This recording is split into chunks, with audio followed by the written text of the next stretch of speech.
Mu ggwanga erya Chad abayeekera bagamba mutaani wa president eyafudde okufuga waakiri emundu okuseka.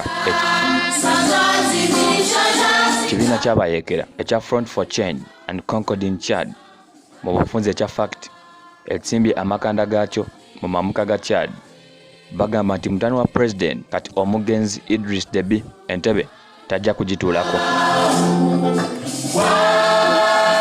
Deby yeegatta ku magye mu mwaka gwa 1970 nga Chad ejjuddemu entalo. Yafuna okutendekebwa mu magye e Bufalansa n'akomawo e Chad mu mwaka gwa 1978. Mu kaseera ke yali omukulembeze eggwanga eryo Hissène Habré yamulonda okubeera omuduumizi w'amagye. Idris Deby yalinnya ku buyinza mu mwaka gwa 1990 ng'akulembeddemu akabiina k'abayeekera okuva e Sudan okuggyako Habré. Idris Deby afuze bannansi ba Chad emyaka egisoba mu 3 era ng'abadde mpagiruwagga mu kulwanyisa obubinja bw'abayeekera b'Abayisiraamu ku ssemazinga Africa.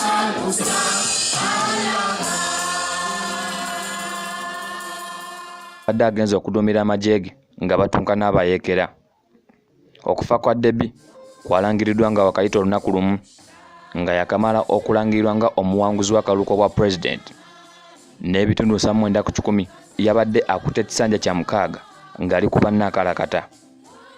Deby guno si gwe mulundi ogwabadde gusoose okuba ng'agenda neyegatta ku bajaasi be nga bali mu lutalo nga bw'abadde atera okukikola, naye nno bwe yakikoze ku ntandikwa ya wiiki eno n'akyalira abajaasi be nga batunka n'abayeekera abavudde mu mambuka g'eggwanga erya Libya nga basemberera ekibuga ekikulu N'Djamena.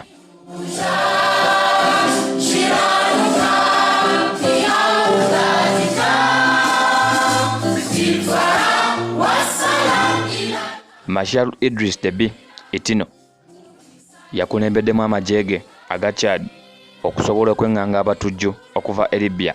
Yakubiddwa amasasi era n'afuna ebiwundu eby'amaanyi bw'atyo n'addusibwa mu ddwaliro mu kibuga ekikulu N'Djamena. Era nno abasawo we bakabatemedde nti bakuuma lubugo lubaale mubbe. Deby bw'atyo n'ava mu bulamu bw'ensi eno.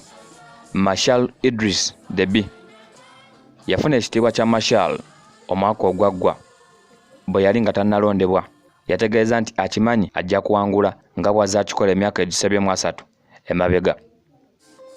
Okufa kwa Deby kwongedde okuleetawo embeera ey'obunkenke mu Chad olw'akakiiko akeeyise Military Council okulangira mutabani w'emyaka 37 egy'obukulu Mahamat nga omukulembeze w'eggwanga lino, ekiraga nti obufuzi mu Chad bufuuse bwa nsikirano. Abayeekera kye bagamba tekijja soboka era emmundu yakusigala ng'ebwatuka. Hudson Kigozi, MRU TV.